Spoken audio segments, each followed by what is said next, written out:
Bueno, iniciamos la semana como siempre, este lunes. Vamos a tener el informe de Ricardo Sheffield acerca de quién es quién en los precios de los combustibles y luego los videos sobre el avance en las obras del aeropuerto de Santa Lucía, el aeropuerto Felipe Ángeles y la refinería de Dos Bocas, Paraíso, Tabasco. Después contestamos preguntas, informamos a todos los que nos ven, nos escuchan, a los que nos leen, a todo el pueblo de México, de buen gusto, con agrado el estar informando de lo que llevamos a cabo. Al fin de cuentas, somos empleados del pueblo. El pueblo es nuestro amo, nuestro único amo, y le debemos toda la información que se necesite sobre la marcha de la República, de la cosa pública. Muy bien, entonces vamos con Ricardo. Buenos días, señor presidente. Buenos días a todas y a todos ustedes. ¿Quiénes quieren el precio de las gasolinas? Tenemos que el precio más alto para la gasolina regular lo encontramos en Guaymas, Sonora, en una gasolinera Arco de Guaymas, es la región noroeste, 20 pesos con 88 centavos por litro, y esto sí, superpasados de rosca, 4 pesos 54 centavos es el margen que tiene esta gasolinera con la gasolina regular. Y la más económica, para que vean la comparación, la encontramos en franquicia Pemex, Medellín de Bravo, Veracruz, 16 pesos 51 centavos por litro, con un margen de 18 centavos por litro.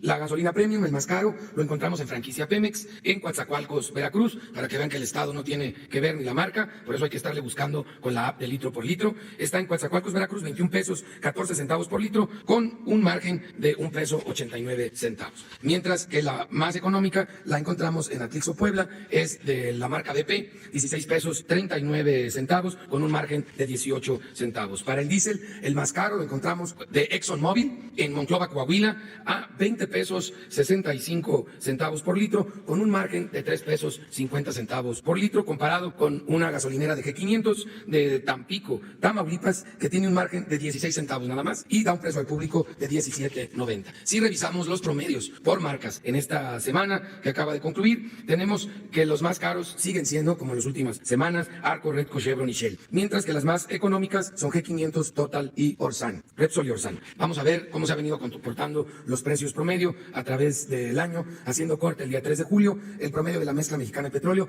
$37.40. Y tenemos el promedio del diésel en 19.62, el promedio de la premium en 19.6 centavos y el promedio de la regular en 18 pesos con 69 centavos. Un ligero aumento en el promedio de la mezcla mexicana y en consecuencia un aumento en el promedio de las gasolinas. Tenemos ahora el tema de verificaciones. Realizamos 261 atenciones a quejas y denuncias presentadas siempre a través de la app de litro por litro, a través de 198 visitas o verificaciones formales. 2 gasolineras no se dejaron verificar, que tomen nota, obviamente algo están escondiendo. Una es la de Luciano Andrés Ruiz Robledo en Tapachula, Chiapas, 9ª Avenida Sur, y la otra en Jantetelco, Morelos, carretera federal a Santa Bárbara. Esta es de Rodrigo Pérez Vega. Hombre, no se sumen a la lista de delincuentes, porque tenemos que ponerles la denuncia en la Fiscalía General de la República por no permitir la verificación.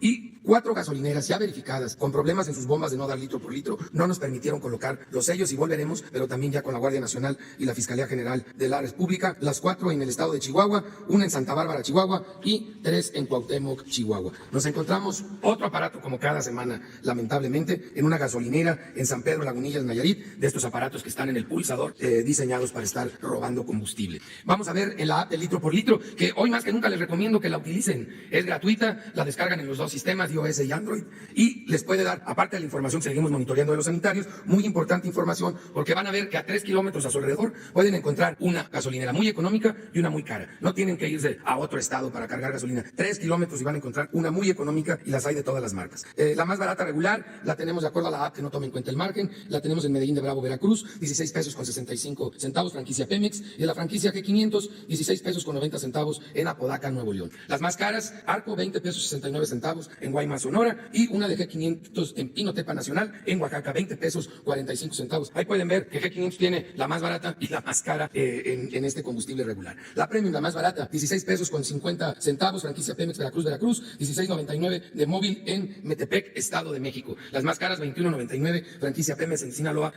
y 21.39 de Shell en Benito Juárez, aquí en la Ciudad de México. Para el diésel, la más barata, Dinami, 16.40, Saltillo, Coahuila, y franquicia Pemex en Veracruz, 17 pesos 35 centavos. La más cara de franquicia Pemex, también la misma gasolinera de Sinaloa, en 22.59 el litro, y 21.45 en G500 en Pinotepa Nacional, Oaxaca, la misma que salió en la gasolina regular. Nos vamos al gas LP, y en el gas LP tenemos para tanques estacionarios el precio más caro a 12 pesos con 8 centavos por litro en Caligas, que es 10 Gas la marca, Los Cabos, Baja California Sur, con un margen de 3 pesos y 1 centavo. Mientras que la más económica, Gas Providencia, del señor Jesús Vázquez, que ha estado dando barato este año, muy barato en Guanajuato, en todo el estado, se le agradece, es en San José Iturbide, Guanajuato, 7 pesos 90 centavos por litro, con un margen de 1 peso 29 centavos. La más cara, Caligas de 10 Gas, en Los Cabos, Baja California Sur, 22 pesos 37 centavos por kilo, y un margen bastante pasado de rosca de 4 pesos 96 centavos por kilo. Y Gas Imperial, por el otro lado, en Acámbaro, Guanajuato, 16 pesos con 4 centavos por kilo, con un margen de 3 pesos 4 centavos por kilo. Estabilidad en el promedio de los precios a lo largo de todo este año, desde origen hasta el consumidor, aunque varios haciendo esfuerzo de dar un buen precio al público. Hicimos 55 verificaciones, de las cuales 46 resultaron sin ningún tipo de infracción, 7 con infracción y 2 que no se dejaron verificar. Viga Gas en Salvatierra, Guanajuato, y Multiservicios Técnicos en Gas en Cuautitlán, Izcalli, aquí en el Estado de México. Básculas verificadas 70, todas muy bien, 3 vehículos verificados, los 3 bien,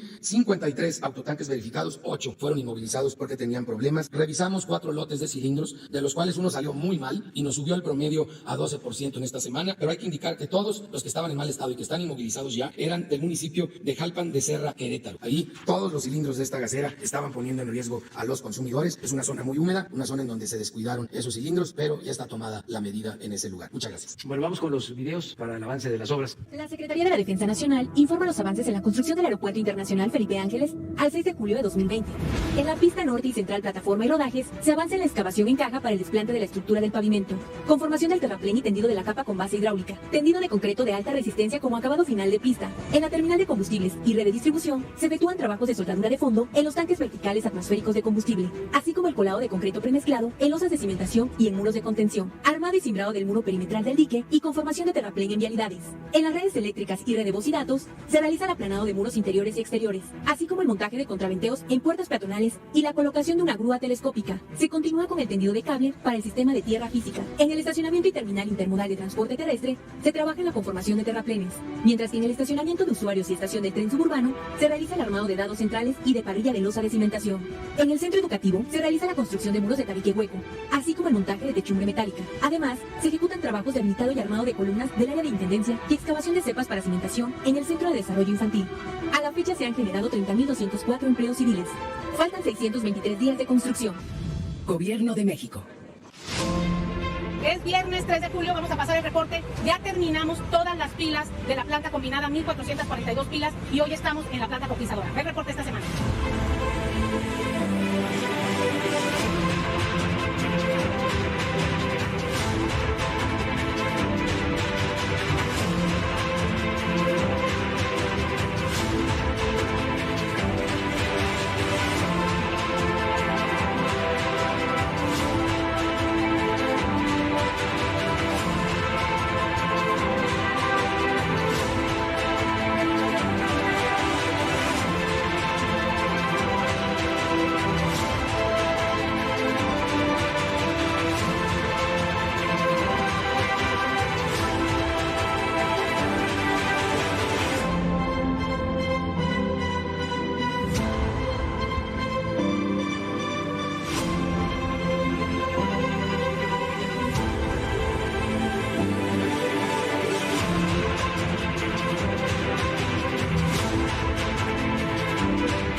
Muy bien, pues miren, quedó pendiente nada más un compañero, ya después abrimos. Esteban Tadeo. Gracias, presidente. Buen día, Esteban Durán, México Publica y Jalisco Publica Diario. Presidente, la política exterior de México dará un giro de 90 grados luego de su visita a Estados Unidos este 8 y 9 de este mes, sobre todo en lo relacionado a la protección a los inmigrantes mexicanos en ese país, a los cuales no solo les niegan derechos a pesar de pagar impuestos en ese país, sino que son maltratados como si todos fueran violadores y narcotraficantes. En México son vistos como héroes, usted lo ha dicho, pero también han sido excluidos por falta de condiciones de vida y un empleo digno que no encontraron en el país. Esa es la primera pregunta, presidente. Y la segunda, en esa visita que usted realizará también, sería conveniente dejar en claro todo lo que incluye en el tratado bilateral con Estados Unidos y Canadá, pero también lo ocurrido en los operativos fallidos, el de sector abierto en 2006 y el de Rápido y Furioso en 2007, que usted también va a aclarar, como lo comentó la semana pasada. En el 2009 fue implementado otro operativo, que con Obama hubo repatriados, hubo la mayor parte de repatriados que en esta administración con Trump. ¿Exigirá toda esta información al respecto en esta visita con los con el jefe de Estado de allá de Estados Unidos, presidente? Gracias. Bueno, el tema de la visita, como lo hemos dicho, es el inicio de esta nueva etapa en las relaciones económicas y comerciales con Estados Unidos y con Canadá, la entrada en vigor del tratado Canadá, Estados Unidos y México, que consideramos es un hecho muy importante, sobre todo muy oportuno, porque se asegura una integración económica con respeto a nuestras soberanías que nos permite fortalecernos como región productiva, económica, comercial en el mundo. Este acuerdo es benéfico para las tres naciones, para los tres pueblos, y también tiene una peculiaridad, una característica. Se protege a los trabajadores de los tres países. El acuerdo considera también el que haya salarios justos, prestaciones laborales justas en los tres países. Esto no se contemplaba anteriormente. Y derivado de las buenas relaciones que tenemos con el gobierno de Estados Unidos, pues se está siempre procurando que haya un trato respetuoso con nuestro pueblo y en particular que se trate con respeto a nuestros paisanos migrantes. Siempre lo hemos hecho, lo seguiremos haciendo, y en la visita eso es una parte importante, el que se dé un trato respetuoso a nuestros migrantes, a nuestros compatriotas que por necesidad se han tenido que ir a trabajar, a vivir, a buscarse la vida a Estados Unidos. Si tenemos buena relación con el gobierno de Estados Unidos, vamos a evitar que haya malos tratos, y esto poco a poco lo hemos ido logrando. Mis críticos, nuestros adversarios, hablan de que cómo voy si se ha ofendido a los mexicanos. Yo quiero decirle al pueblo de mi país que en el tiempo que hemos estado nosotros en el gobierno ha habido una relación de respeto, no solo al gobierno, sobre todo al pueblo de México. No es el mismo trato de antes, y esto se puede probar en declaraciones, en mensajes que se vierten sobre México desde el extranjero, y es una situación completamente distinta. Entonces vamos a celebrar que se inicie este tratado y vamos a seguir impulsando una relación de respeto, de cooperación, de amistad con el pueblo y con el gobierno de Estados Unidos. Y lo vamos a hacer, ya lo dije, lo repito, como lo merece el pueblo de México, tanto los que viven en Estados Unidos como los que estamos en nuestro territorio. Una relación y una representación digna y con decoro. Entonces vamos a esta visita, a este encuentro. Mañana voy a salir, se va a informar, a notificar al Senado de este viaje. De todas maneras vamos a encontrarnos mañana porque voy a salir al mediodía, entonces vamos a tener la oportunidad de platicar por la mañana, de conversar por la mañana, de que informemos todavía mañana martes. Yo soy presidente y otro operativo también se llama el sector abierto en la época de George Bush. Sí, miren, esa es una diferencia, porque se habla de el respeto, el cuidado de nuestra soberanía, y yo puedo decir, informar que no se ha violado en el tiempo que soy presidente nuestra soberanía, y que no ha habido ningún acuerdo que vulnere nuestra soberanía, ni abierto ni encubierto.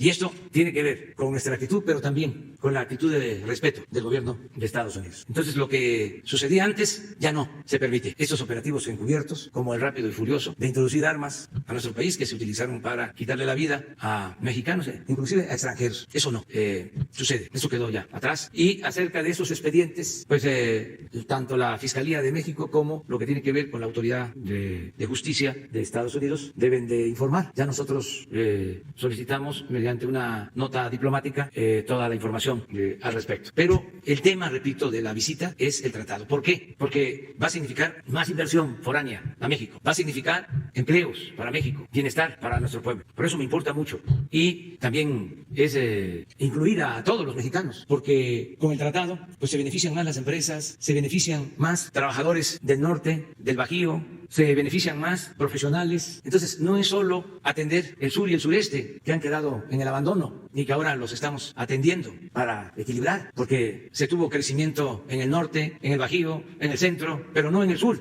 y en el sureste. Ahora estamos promoviendo inversiones en el sur, en el sureste, como lo dice la canción de Serrat. El sur también existe sin dejar de atender a las otras regiones de México, porque gobernamos para todo el país y para todas las clases sociales, dándole, y eso es un acuerdo, yo diría mayoritario, casi de consenso, de que le demos preferencia a los pobres, por humanismo. Entonces, por eso el tratado es importante. Y los otros temas ahí se van a ir tratando. Cuando regrese, desde luego que voy a informar al pueblo sobre lo que se trató en estos encuentros. Ahora sí vamos abierto. Vamos a empezar con tu compañera, luego, y nos vamos aquí. Gracias, presidente. Tú pediste, ¿no, verdad? Ya, bueno, dos y dos. Luego para atrás. Gracias, presidente. Lisbeth Álvarez, Diario Basta y Grupo Cantón. Presidente, con la firma de este tratado comercial, ¿qué beneficios constantes y sonantes recibirán los empresarios mexicanos, sin importar que estos sean neoliberales? Y en otra segunda pregunta, en caso de que algún político o algún empresario le ofreciera su avión privado para alguna de sus giras, ¿usted lo podría aceptar? ¿Saber si ya tiene todo preparado para el día de mañana? ¿Si ya se hizo la prueba del COVID? Eso será en cuanto, presidente. Gracias. Bueno, ya estamos preparados. Ya sabemos cómo vamos a viajar. Va a ser en avión de ruta, avión comercial. Vamos a llegar a Washington por la noche y el miércoles iniciamos actividades. Vamos a llevar ofrendas al monumento de Abraham Lincoln y de nuestro patricio, Benito Juárez. Y luego vamos a la Casa Blanca y hay encuentros, reuniones hasta la tarde-noche. Tengo pensado regresarme el jueves. Ya ven la querencia, ¿no? ¿Cómo llama? La tierra llama. Entonces vamos a procurar regresarnos el jueves porque toda la ceremonia y toda la reunión de trabajo es en la Casa Blanca y ya se tiene una agenda. Vamos a estar ahí trabajando y intercambiando puntos de vista. Acerca de cómo me traslado, pues es lo mismo. No hay necesidad de ir en un avión particular. Ya he dicho que en casos de urgencias, y toco madera, utilizaría aviones, helicópteros de la Fuerza Aérea o de la Secretaría de Marina, pero solo en caso de emergencia aquí en nuestro país, cuando se requiera para auxiliar a la población, que yo esté en algún sitio pronto. Entonces sí, pero mientras pueda llegar sin problema, pues voy a usar las rutas que existen. Se puede uno ir a cualquier parte del mundo en aviones comerciales. Si acaso, si no hay directo, hace uno escala, pero 1 hora, 2 horas, 3 horas, y llega uno bien, sin problema. Yo creo que también es más barato, porque un avión particular gasta más combustible y es más costosa la operación de esos aviones. Entonces vamos a estar en Washington. ¿Qué otra pregunta? ¿Cuáles serían los beneficios con ese tratado comercial? Muchos. Ya hay una integración bastante importante. Hay lo que se conocen como cadenas productivas. Hay procesos de producción que están relacionados. Se producen piezas en México, se llevan a Estados Unidos, a Canadá. Muchas veces regresan para que sean ensambladas otras piezas en México y vuelven otra vez a exportarse ya terminados los artículos de consumo, las mercancías. Entonces es bastante la integración. Hablábamos que no solo es la integración en la industria automotriz o en otras industrias, también hasta en la industria armamentista. Hay partes de la industria armamentista de Estados Unidos que se producen en México. Entonces hay mucha integración. Ahora, con este nuevo acuerdo se va a procurar que llegue más inversión de todo el mundo a la región porque se está pidiendo que se utilicen más insumos que se produzcan en América del Norte. Es decir, en México, en Canadá y en Estados Unidos. Sí, un mayor contenido de estos insumos que deben de producirse en la región. Antes no era así, era un porcentaje menor. Entonces esto va a significar que muchas empresas se tengan que establecer en nuestra región. Y lo otro, que es, ya lo dije, importante, es el trato especial a los obreros mexicanos, a los trabajadores de México. Eso está en el tratado. Pues sí se va a ayudar mucho a la iniciativa privada de México. Ya muchos tienen plantas de autopartes y estas plantas se están fortaleciendo y se van a ampliar y va a llegar más inversión. Ese es mi pronóstico. Además, en un momento en que necesitamos que se impulse el crecimiento, reactivar nuestra economía. No hay otra región en el mundo que esté haciendo lo mismo. Tuvimos la suerte, la fortuna de que con esta pandemia que nos ha afectado, que tumbó la economía mundial, estemos ahora llegando a este acuerdo para impulsar las actividades productivas y crear empleos en América del Norte. Entonces, por eso es muy importante la visita. ¿Dónde? Zapatos de Melissa. ¿Sí? Suela americana, piel canadiense, hecho en México. Se rayó, ¿no? No solo los zapatos, los coches también desde el zapato. Se ve mucha integración. A ver, es bueno. Es que no solo es la automotriz, creo que hay muchísimas industrias, muchas de ellas incluso hasta familiares, que se ven beneficiados por el tratado, el TECMEC. Y estos zapatos son un ejemplo. La suela viene de un toro de Estados Unidos, se curte en León. El corte, lo de arriba, viene de un venado canadiense y se curte en León. Y el zapato es de una marca americana, pero se fabrica en Manuel Doblado, Guanajuato. Entonces, hay participación en el zapato de empresas familiares de los tres países. Y esto es solo un ejemplo de miles de ejemplos que construyen la economía de estos tres países. Yo creo que era importante señalarlo. No solo coche. Muy bien, ya me corrigió la plana, pero qué bueno que hizo esta aportación. A ver, Isabel. Gracias, buenos días a todos. Presidente, sabemos de la importancia que hay en la relación cultural, económica con los Estados Unidos y en la puesta en marcha del TEMEC, pero ¿qué tiene pensado para Canadá, para su primer ministro? ¿Usted ha pensado ir a Canadá próximamente o bien, en su caso, invitar al primer ministro de Canadá a México? ¿Por qué? Porque el TEMEC son tres partes. Una parte fundamental sí lo es Estados Unidos, pero también lo es Canadá. ¿Qué ha pensado en este sentido? Y en el caso de su visita a los Estados Unidos, me gustaría saber si, como son los tiempos de la 4T, va a dar o no entrevistas a la prensa extranjera allá en los Estados Unidos.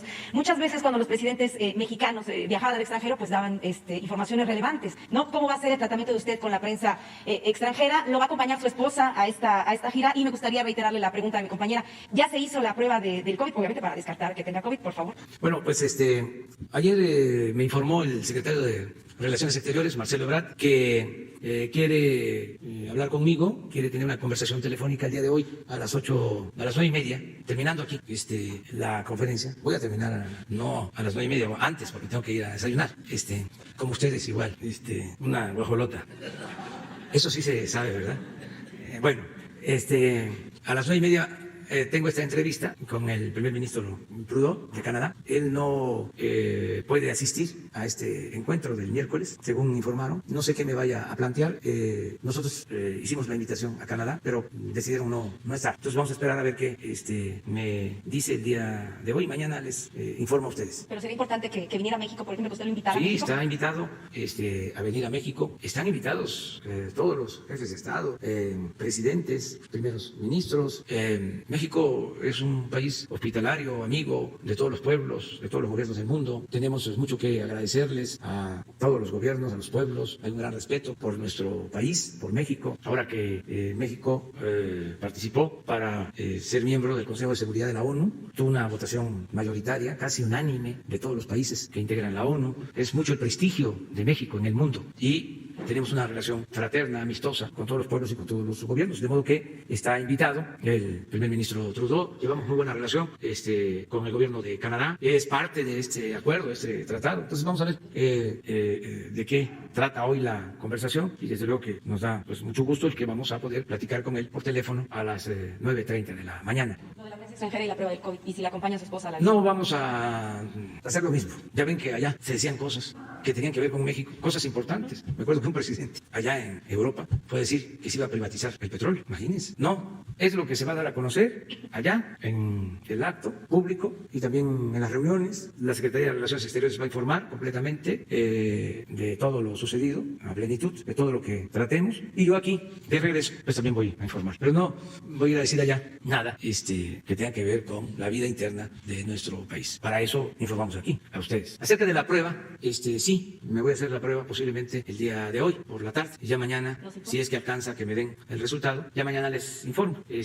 No tengo ningún síntoma, no tengo tos seca, no tengo calentura, o no me han dado calenturas, no me ha dado calentura, no tengo cansancio, decaimientos, no tengo problemas de respiración, que son los síntomas. Entonces por eso no me he hecho la prueba, pero ahora que voy a salir, me voy a hacer la prueba porque no puedo ir enfermo, sería irresponsable. Entonces me hago la prueba hoy, ya mañana yo les informo. Si allá también hace falta, de acuerdo al protocolo de salud, que yo me haga otra prueba, estoy dispuesto a hacerlo. No tengo ínfulas de superioridad. Ya lo he dicho muchas veces, el poder es humildad. No estoy acostumbrado a tratos especiales o a privilegios. Soy un ciudadano que tengo un encargo, pero no soy distinto. tengo que actuar como todos debemos de hacer, todos tenemos que actuar con responsabilidad. Ya nada más finalmente el caso de la puntualización, si lo acompaña a su esposa a esta visita y ya se autorizó la extradición de Emilio Lozoya a nuestro país, ¿como para cuándo le han informado podría ya estar físicamente aquí en México? Gracias. Bueno, no me acompaña Beatriz, la comitiva la integra el secretario de Relaciones Exteriores, el coordinador de Presidencia de la República, Alfonso Romo, la secretaria de Economía, Graciela Márquez, y Daniela Saf, de la ayudantía. Y allá, la embajadora de México en Estados Unidos, Marta Bárcenas. Van a ir compañeros de medios, camarógrafos, para transmitir. No sé si Jesús decidió ir, porque él sí tiene invitación abierta, permanente, para ir, por si se requiere ampliar información. Van también periodistas, mujeres, hombres, algunos de ustedes, los que se pueden, porque nos limitaron un número, ¿no? 12 informantes, periodistas mexicanos que nos van a acompañar. Pues sí, ya de acuerdo a la información que dio a conocer la Fiscalía, Emilio Lozoya acepta la extradición voluntaria. Ya lo informó en un juzgado, en un tribunal de España. Y de acuerdo a lo que dio a conocer el fiscal Alejandro Gertz Manero, se está esperando nada más que se autorice la extradición y se le va a trasladar a México. Va a estar protegido y viene con el acuerdo de informar sobre todo lo sucedido en relación a los casos que le tocó atender y por los que se le acusa. Va a informar si hubo estos sobornos, quién entregó el dinero, para qué se usó el dinero, si se quedó él con el dinero o lo entregó a otras personas. Se va a abrir la investigación, se va a conocer lo que sucedió. Ayer hablaba yo de que independientemente de la investigación y de que se conozca la verdad, que es algo muy importante, porque la justicia no solo es castigar, la justicia es prevenir, es evitar la repetición. La justicia es el que se pueda juzgar a quienes cometen actos de corrupción en el tribunal ciudadano, en el tribunal del pueblo, que se vaya estigmatizando la corrupción, que no sea un asunto nada más de los recovecos de las oficinas, de los pasillos de los juzgados o de los poderes, sino que sea asunto ventilado públicamente para que dé vergüenza, porque el peor de los males es que se cometían actos de corrupción y los responsables ni siquiera perdían su respetabilidad. Entonces, el que sepamos todo esto va a ayudar mucho a sanear, a limpiar, a purificar la vida pública, a que se mande la señal de que no se puede triunfar a toda costa, sin escrúpulos morales de ninguna índole. Así, fortaleciendo valores, sobre todo la importancia que tiene la honestidad, convirtiéndola en un hábito, en una costumbre. Así es como vamos a salir adelante. Así es como vamos a lograr el renacimiento de México. Y tenemos ese valor que es la honestidad. Nuestro pueblo es honesto, es trabajador. Más que en los últimos tiempos, sobre todo en el periodo neoliberal, se fomentó mucho desde arriba la corrupción. Y era robar sin recato. Y nadie era castigado. No solo eso, se les aplaudía. Se les consideraba como muy inteligentes, muy audaces, muy vivos. Hasta presumían inmediatamente las mansiones, los departamentos en Estados Unidos, los yates, las alhajas, relojes hasta de $1 millón. Una extravagancia insultante con un pueblo tan pobre, tan necesitado. Entonces todo eso lo tenemos que enfrentar. Esa es la transformación. Pero aparte de eso, que es mucho, porque es enseñanza, vamos a poder recuperar lo mal habido, lo que es del pueblo. En todo este asunto está, por ejemplo, lo de la planta de fertilizante, que se compró durante las negociaciones de la llamada reforma energética, de acuerdo a Balús, en $200 millones más de su valor. Entonces, esos $200 millones tienen que regresar. Pues está haciendo la investigación la Fiscalía, pero son de las cosas que van a ayudar en este caso. Considero que lo más importante es el que se sepa la verdad para poner al descubierto estos actos de corrupción, esto que coloquialmente se conoce como tranza. Cuando dice de tranza me acordé de lo que decíamos antes. El pueblo se cansa de tanta pinche tranza. Sí, yo creo que ya pronto va a estar acá. No sé, eso lo está viendo la Fiscalía. Pues sí, yo creo que va a ser pronto porque ya él solicitó voluntariamente la extradición. Los dos. Y luego tú. ¿Qué tal, presidente? Carlos Guzmán de Noticias. 3 preguntas. La primera, a los que hemos cubierto alguna vez giras por Estados Unidos de presidentes, regularmente la Casa Blanca les asigna un lugar para pernoctar, para dormir. En este caso, ¿nos puede especificar si va a ocupar este lugar que le ofrece la presidencia de Estados Unidos, dormirá en la embajada, en dónde va a pernoctar? Y también si tiene contemplado el hablar con los líderes migrantes, que, pues, como usted lo mencionaba hace un momento, pues es prácticamente un tema que usted tiene, los considera usted, como muchos de nosotros, héroes vivientes por la cuestión de las remesas. Y una más para el señor Carlos Sheffield, si me permite. Gracias. Bueno, como lo hemos hecho siempre con con toda transparencia. Puedo decir que nos ofrecen un hotel con habitaciones, desde luego la seguridad.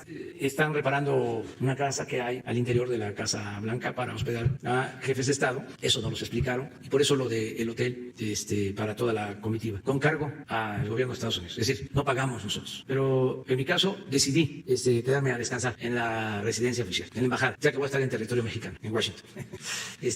Acerca de nuestros paisanos, pues vamos a ver, es muy difícil porque llevamos poco tiempo, pero sí voy a hablar de ellos, o sea, sí voy a representarlos. Aunque no nos podamos encontrar, vamos a estar juntos, así como estamos, unidos, abrazados, de manera fraterna. Entonces, no sé cómo podamos hacerle, pero si no puedo verlos, pues voy a representarlos, voy a hablar de ellos, voy a informar sobre lo que traté sobre ellos. No van a ser de ninguna manera ignorados, van conmigo, sí, van conmigo. Y voy también, como lo hago aquí en el país, sin miedo, sin temores, con mi conciencia tranquila y con mi frente en alto. Esto también lo digo porque los conservadores luego hacen ruido y ¿Lleva las órdenes de alguien? escándalo, sí, o pueden hacer alguna provocación, pero ya estamos acostumbrados a eso, ¿no? Y espero que se porten bien. El tema DACA, reforma migratoria, ¿está en la conversación con el presidente Trump? ¿Sí? Vamos a platicar sobre varios temas, pero repito, lo importante es celebrar el inicio del tratado y que hemos mantenido una muy buena relación con el gobierno de Estados Unidos y con el presidente Donald Trump.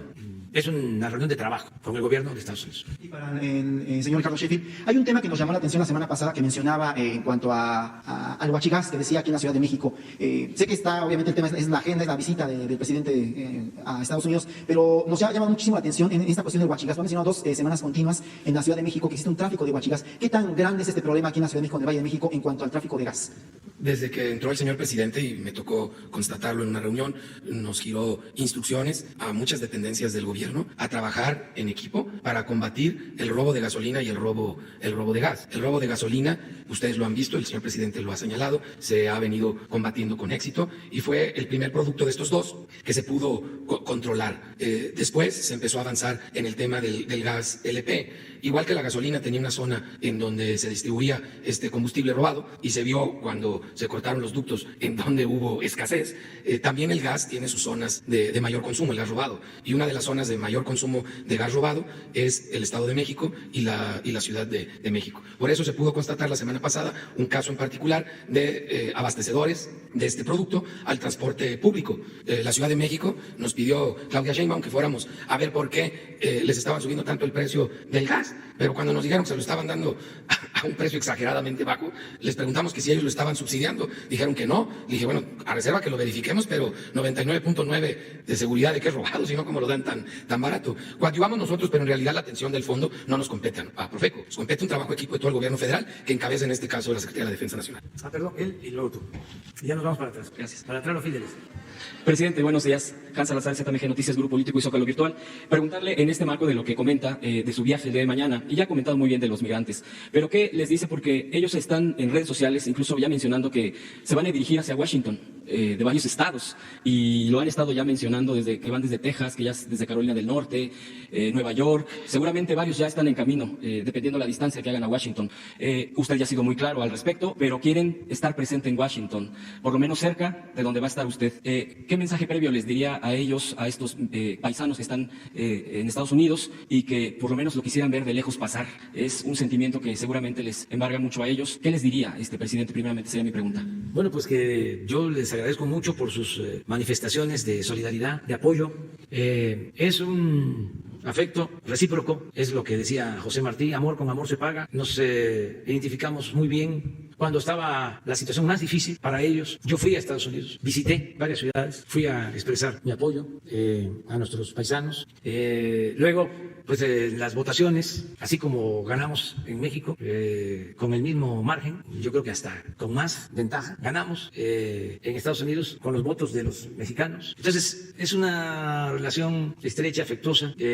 Nosotros, y ustedes lo saben, siempre les hemos reconocido lo que hacen por México. Esto de salir del país en situaciones difíciles, son héroes vivientes. Y ahora están ayudando a México como lo están haciendo a sus familiares, a que viven en México, enviando 3.000, 4.000 millones de dólares por mes. Es el presupuesto posiblemente de un país, lo que ellos aportan. Entonces, es muy entrañable nuestra relación. Entonces, que no podamos vernos, pues no significa que no tengamos esta comunicación permanente, esta relación. Decirles también, y ellos lo saben, y lo sabe la mayoría del pueblo de México, que es mejor tener buenas relaciones con el gobierno de Estados Unidos que pelearnos. Para eso es la política, para evitar la confrontación. Muchos quisieran de que nos peleáramos, apostaban a eso, pero la gente, el pueblo que es sabio, sabe que eso no nos conviene. ¿Cómo pelearnos con nuestro vecino? Hay veces que las relaciones no son buenas y existen agravios, desde luego que todavía no se olvidan, pero también hemos logrado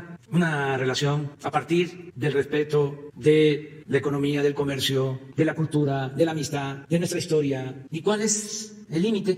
¿Cuál es la raya? El respeto a nuestra soberanía. Así como nosotros debemos de respetar la soberanía de Estados Unidos, nosotros tenemos que cuidar que no se viole nuestra soberanía, que no se vulnere nuestra soberanía. Y eso ha quedado a salvo siempre, porque es una cuestión de principios. Entonces, por eso voy con la frente en alto a representar a un gran pueblo. Entonces, vamos a estar allá. Yo les pediría también, si se puede, pero esto es voluntario, que no se muevan mucho, que no haya ningún acto, que no se junten mucho, que haya sana distancia por la pandemia, que nos cuidemos, que no se alteren los protocolos, aunque son otros allá, pero yo creo que es universal el que debemos cuidarnos manteniendo una sana distancia. Entonces, pedirles eso. Además, decirles que afortunadamente existen las redes sociales, las benditas redes sociales, y que ahí se va a dar a conocer lo que tratemos, lo que voy a exponer, se va a dar a conocer, como también lo quería conocer el presidente Donald Trump, que es el anfitrión, y él con toda libertad va a expresarse, como nosotros también. Segundo punto, presidente. Mire, a partir de que usted ha mencionado que va a estar al pendiente, al tanto de la próxima elección del año que viene, respecto a, como ciudadano, denunciar algún acto de fraude, y bueno, pues además de que ya hay un castigo más severo, o un castigo severo ahora sí, al respecto, pues hay obviamente pues el contrapeso, la oposición, en este caso el PAN concretamente, a través de su presidente, ha mencionado que usted que se ha referido de esta manera de que va a actuar como ciudadano y va a denunciar, pues el PAN dice que esto es tan grave como la destrucción de las leyes e instituciones, porque este gobierno, lo leo textual, estoy leyendo textual un tuit del líder del PAN, este gobierno ha realizado más de 40 cambios que lesionan al Estado de Derecho, los derechos humanos o debilitan las instituciones. Ahora tienen en la mira al INE por esta situación. Y el otro punto que yo quisiera saber su respuesta al respecto, y el otro punto es un poco más delicado, que tiene que ver con lo que se ha expresado a través de las redes por parte de un líder ultraconservador, ultraderechista, de un grupo llamado Frena, en donde ya hay menciones, hay imágenes que ella presenta con respecto a atentar contra usted, contra su persona.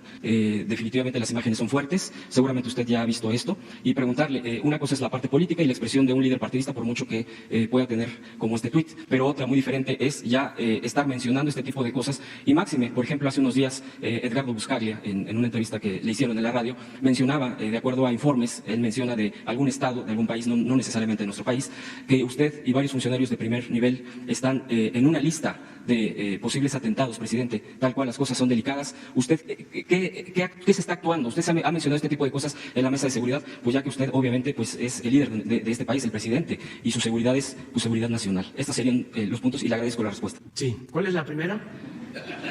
Porque la sí, estuvo intenso. El tema del PAN, del líder del PAN, sí, que menciona de la destrucción de las instituciones. Si no está el fragmento que leí sobre lo que le dijo Madero, el presidente Francisco I. Madero, a un periodista en Ciudad Juárez. Ustedes saben que el presidente Madero convoca a la revolución para el 20 de noviembre de 1910, incluso hasta ponen el manifiesto, la hora, a las 6 de la tarde, llamaba al pueblo a tomar las armas para derrocar a Porfirio Díaz. Ese manifiesto, que se conoce como el Plan de San Luis, se elaboró realmente en Estados Unidos, en Laredo. Se lanza y se convoca a que ese día, 20 de noviembre, los pueblos tomaran las armas. No en todos lados se obedeció. Hubieron lugares en donde sí, desde antes incluso del 20 de noviembre. Por ejemplo, allá en Chihuahua, en Cuchillo Parado, allí, antes que en ningún otro sitio, el pueblo se levantó y tomó las armas. Y lo que fue definitivo fue la batalla,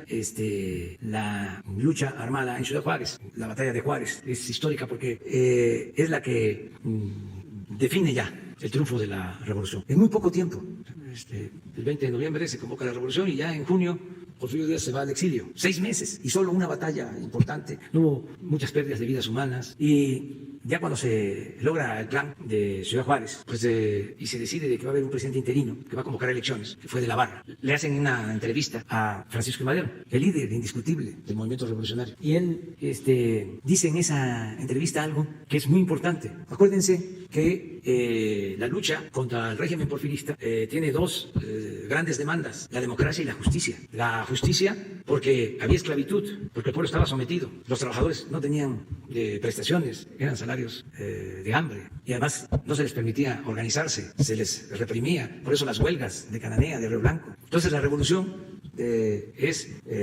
promovida, auspiciada por la búsqueda de justicia, pero también de democracia, porque no había libertades. Porfirio Díaz llega a la presidencia en 1876 con la bandera de la no reelección y se queda hasta 1911, 34 años. Entonces, Francisco I. Madero, sin dejar de tomar en cuenta la importancia de la justicia, en el artículo 3 del Plan de San Luis habla de la entrega de la tierra a los campesinos, por ejemplo, y por eso luego se le reprocha de que no se había cumplido con ese compromiso. Pero independientemente de eso, de lo social, el énfasis mayor lo puso en las libertades, en garantizarle al pueblo las libertades y la democracia. Entonces, en esa entrevista, él habla de lo que haría al llegar a la presidencia. No sé si ya tienen el fragmento. Y es muy interesante porque él hace referencia a que hay 2 demandas del pueblo: la no reelección y el sufragio efectivo.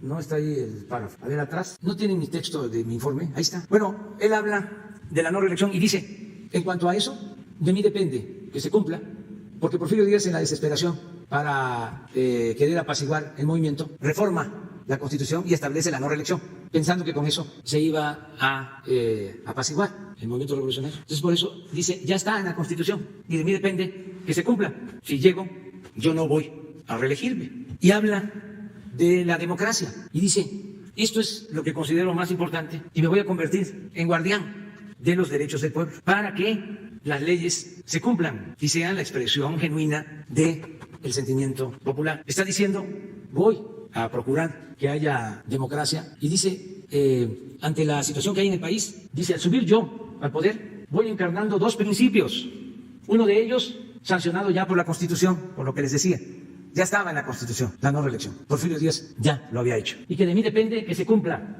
y que es el de la no reelección. Otro, el sufragio efectivo. Para lograr este último se necesita reformar la ley electoral, y esto depende principalmente del pueblo.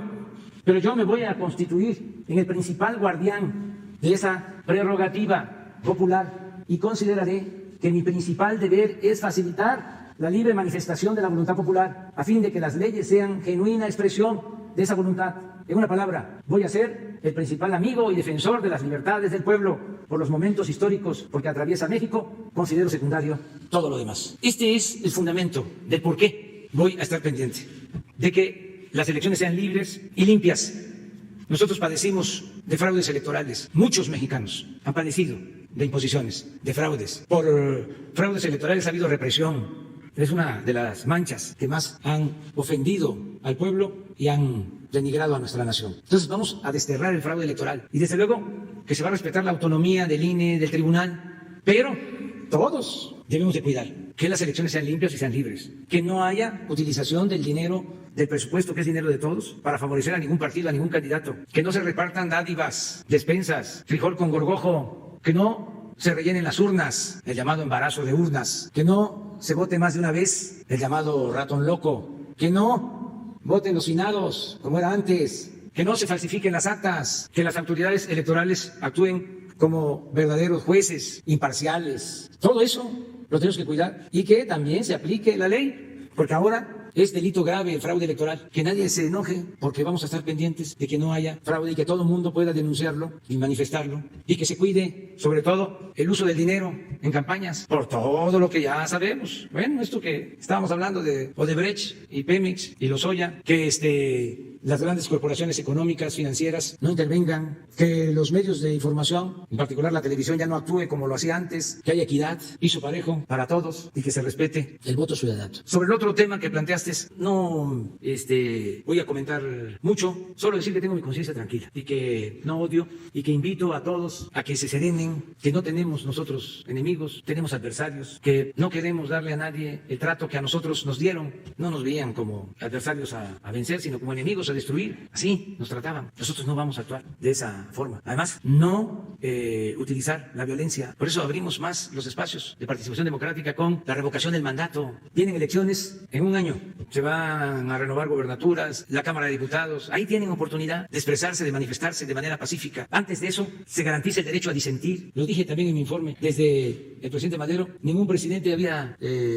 padecido de tantos insultos como el presidente actual de México, y la respuesta ha sido la tolerancia, la no censura, no se amenaza a nadie, no se persigue a nadie. Entonces, hay libertades plenas y tenemos que hacer valer la democracia en un año, y luego, en menos tiempo, en marzo del 22, se va a llevar a cabo la revocación del mandato. Se le va a preguntar a la gente: ¿quieres que continúe o que renuncie el presidente de la República? Y la gente va a decidir. Y si la gente dice que renuncie, hasta ahí llegamos, porque el pueblo pone y el pueblo quita, pero que lo hagamos ejerciendo a plenitud nuestras libertades, sin violencia y en forma democrática. Eso es lo que puedo comentar. Buenos días, presidente. Soy Lidia Arista, reportera de Grupo Expansión. Presidente, este fin de semana publicamos en nuestro portal que a causa del decreto de austeridad que usted emitió hace algunas semanas, en la Secretaría de Economía, 3 de cada 4 trabajadores se podrían quedar sin equipo de cómputo. Esto, platiquemos con gente de la Secretaría de Economía, tenemos algunos documentos donde les informaron de esta situación, por lo que para trabajar, presidente, el equipo de la Secretaría de Economía tendría 2 opciones: llevar su equipo personal o pagar 4,000 pesos para mantener el propio. Bueno, esto es por un lado, presidente. Se supone que esto lo detuvieron porque iba a empezar a partir del 1 de julio. Sin embargo, hasta ahorita no ha pasado. Pero, presidente, también se les está pidiendo a los trabajadores de la Secretaría que ellos mismos respalden su información, porque igual, debido a que hay austeridad, no tiene la Secretaría de Economía la capacidad para respaldar esta información. Presidente, quisiera preguntarle, ¿no le va a salir más cara la austeridad al pueblo de México con situaciones como esta? Vimos hace algunos meses que algunas instituciones fueron hackeadas, por ejemplo. ¿Cuántas instituciones sabe usted que a lo mejor tienen arrendamiento del equipo de cómputo? Porque parece que esta es la situación en la Secretaría de Economía, que como se venció el contrato, ya no se tiene el dinero para seguir pagando la renta de este equipo de cómputo, y por eso se les da esta opción a los trabajadores. También quisiera saber si sabe hasta cuándo se pospone esta situación que está sucediendo en la Secretaría de Economía. Si no se llevó a cabo el 1 de julio, ¿hasta cuándo podría empezar? Y, presidente, hay algunos que lo califican en redes sociales como una ocurrencia. ¿Qué me podría decir al respecto? Este sería el primer tema, por favor. Pues que se está llevando a cabo un plan de austeridad republicana, que es un asunto, lo he dicho varias veces, de principio, no administrativo. No puede haber gobierno rico con pueblo pobre. Pero, presidente, se quedarían sin computadora 3 de cada 4 trabajadores. ¿Cómo los van a poner a trabajar? Primero, no va a suceder eso.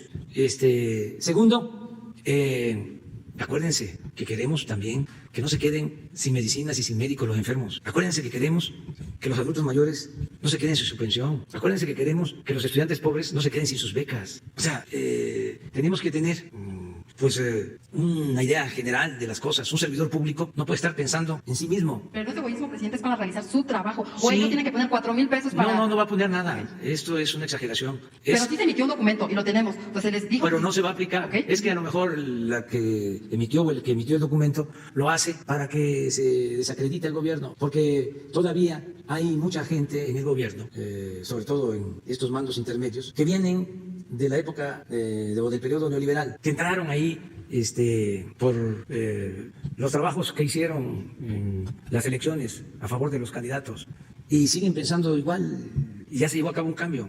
Entonces, la austeridad va a continuar. O sea, que ni estén pensando que vamos a volver al derroche. Nada más, no sé si en Expansión ya dieron a conocer que Calderón le dejó comprado el avión presidencial a Peña. Sí, ya se informó, presidente. Ya se informó. Que, por ejemplo, el último vuelo de ese avión presidencial, cuando el presidente Peña va a Argentina, cuando el G20, nada más en gasto de internet, cobraron 7 millones de pesos. Pero ¿sabe qué pasa, presidente? Perdón, que hay veces que nosotros metemos solicitudes de información justo para señalar estos temas que usted nos comenta aquí en la mañanera, y cuando lo solicitamos nos responde Presidencia que no tiene documentación. Por ejemplo, fue el caso del GEI que usted presentó aquí, los rastrillos. Al menos yo lo metí directamente para conocer el desglose. Sin embargo, Presidencia argumentó que no tenía documentos. Entonces, de pronto es como el presidente nos está diciendo, y cuando vamos a... En este caso en particular se dio a conocer, se hizo público, está en las redes y no ocultamos nada. Entonces, siempre pues va a haber resistencias a todos estos cambios, pero no debemos ensimismarnos. Nosotros somos siervos de la nación, como decía Morelos, servidores públicos. No estemos pensando de manera egoísta, en forma individualista, ¿qué voy a hacer? Imagínense lo que hacían los que lucharon en otros tiempos por la libertad, por la justicia, por la democracia, por la soberanía. ¿Qué estaban esperando? ¿Que tuvieran sus computadoras para luchar, para transformar? Yo creo que son instrumentos y que son importantes, pero no es eso. ¿Pero cómo sería su trabajo, presidente, en estos tiempos cuando todos utilizamos una computadora? Pues hay manera, hay forma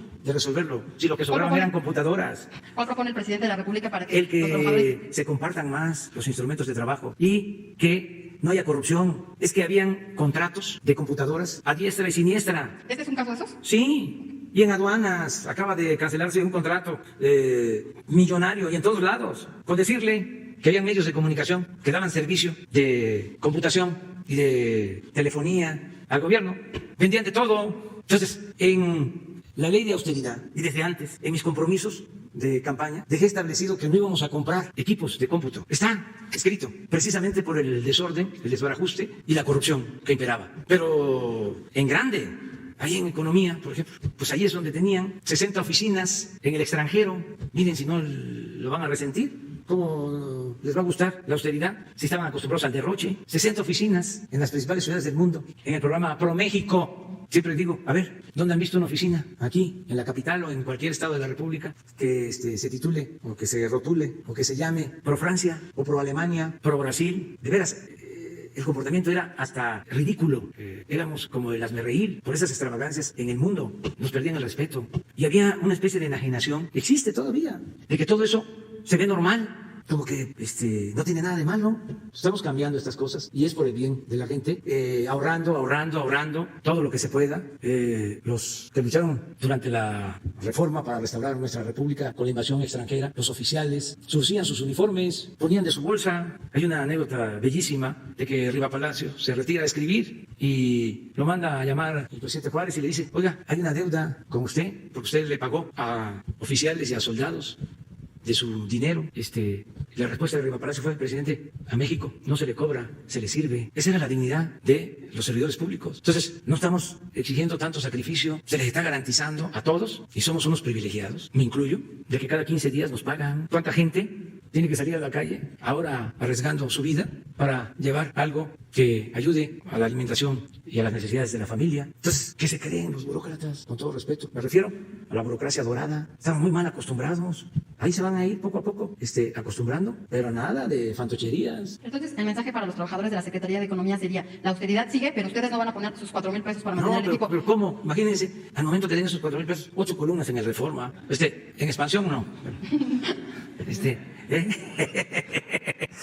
Pero, presidente, ¿sí puede pasar que se queden entonces sin estos equipos con los contratos? No va a pasar eso. No. Okay. De ninguna manera es lo mismo de la extinción de la cancelación de los fideicomisos, de los fondos. Pues a la gente se les va a seguir ayudando, el que tiene su beca va a seguir recibiendo su beca. Lo que pasa es que todos esos aparatos que cuestan mucho van a dejar de existir y Hacienda va a tener el dinero para dar el apoyo a los estudiantes, a los creadores, a los artistas, a los cineastas, a los artesanos, a los antropólogos, arqueólogos, de manera directa, poniendo orden, porque proliferaban los fondos, los fideicomisos, sin control, manejados, ya lo hemos dicho, con aparatos burocráticos onerosos, en donde el director del fideicomiso ganaba muchísimo dinero, aparte tenía direcciones, asesores, viajes al extranjero, etcétera, etcétera, etcétera. Entonces, vamos a que el recurso le llegue al beneficiario de manera directa, sin intermediarios. Presidente, hace un momento usted mencionaba que hay funcionarios que quieren desacreditar a su gobierno. En ese sentido, ¿buscaría hacer una limpia de estos mandos intermedios? Es que siempre lo he dicho, ya deberían,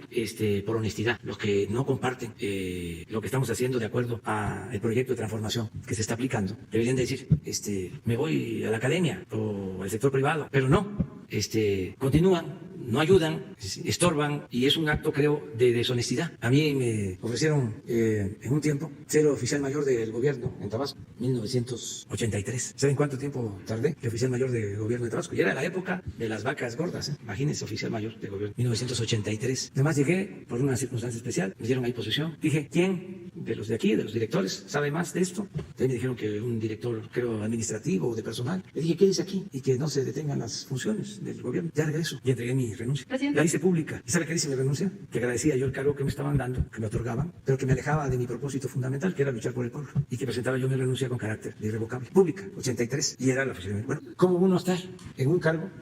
Ya. Presidente, perdón, por último, por ¿Cómo favor. voy a estar en un cargo? ¿Sí? Si no estoy de acuerdo, ¿sí?, con la filosofía, con la doctrina del gobierno para el que trabajo. Yo respeto y considero que no tienen por qué renunciar los trabajadores de base, los trabajadores sindicalizados, pero los llamados trabajadores de confianza, los de alto nivel, no deberían de estar. Yo les hablaba de cómo aquí en Palacio gobernaba el presidente Juárez y era gobernador de Palacio Nacional Manuel González, que luego llegó a ser presidente antes de que perdiera su brazo en la batalla de Puebla. Y siendo gobernador de Palacio, conspiraba en contra del presidente Juárez porque le mandaba a su compadre Porfirio Díaz, que estaba de opositor al presidente Juárez, información de lo que pasaba aquí en el Palacio. O sea, se conspiraba aquí mismo. Hasta en claves, le decía, tú avísame cuando se necesite dar a conocer sobre el tronido del rayo. Hay una novela de Carpentier que es extraordinaria. ¿Cómo se llama? Es el recurso del método, ¿sí? Donde el que conspiraba, claro que se trataba de un personaje dictatorial, pero el que estaba en contra de él, el que más lo dañaba, era su secretario privado, porque sacaban volantes, pasquines, en contra del dictador, con toda la información precisa, pues era su secretario. El que filtraba. Es muy interesante la novela. Además, Carpentier, un gran escritor, le debieron dar el premio Nobel de Literatura. No se lo dieron por razones políticas, porque era cubano y en ese entonces pues eran muchas las fobias. Y no es que la política no tenga que ver con la literatura. No, claro que sí. Siempre les han dado el premio a algunos que no son grandes escritores. Se puede decir que son buenos escritores, pero no grandes escritores. Presidente, yo sé ya que me voy tiene porque ir, tengo que pero desayunar para... Una pregunta, por favor. Mire, el crimen organizado mostró su capacidad de fuego en el ataque al secretario de Seguridad en la Ciudad de México y también lo vimos en el operativo de Culiacán. Por ejemplo, en el atentado contra el secretario se utilizó una arma Barrett que se hace en Estados Unidos. Presidente, ¿cómo va el operativo Rápido y Furioso? Perdóneme, ya lo ando confundiendo. ¿Cómo va el operativo Frozen? Por favor, presidente. ¿Sería un tema que usted tocaría allá en Estados Unidos? Es importantísimo. Así como a Estados Unidos le importa la migración, a México le importa el tráfico de armas. Muchas gracias. Sí, se trata eso en la relación bilateral constantemente. Lo del tráfico ilegal de armas, el contrabando de armas, es pues sabido que hay contrabando de armas, estas armas tan peligrosas que utilizan, pues las traen de Estados Unidos y se está haciendo una investigación sobre eso.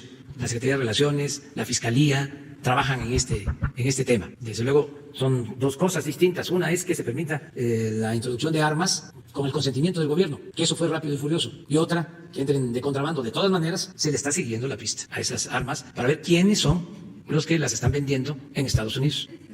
No hay nada difícil porque existe cooperación entre los dos gobiernos sobre este tema. Es un asunto que está en la agenda, que se está tratando constantemente. Nos vemos mañana. Sin lista. Pero vamos para atrás, se quedan igual como están.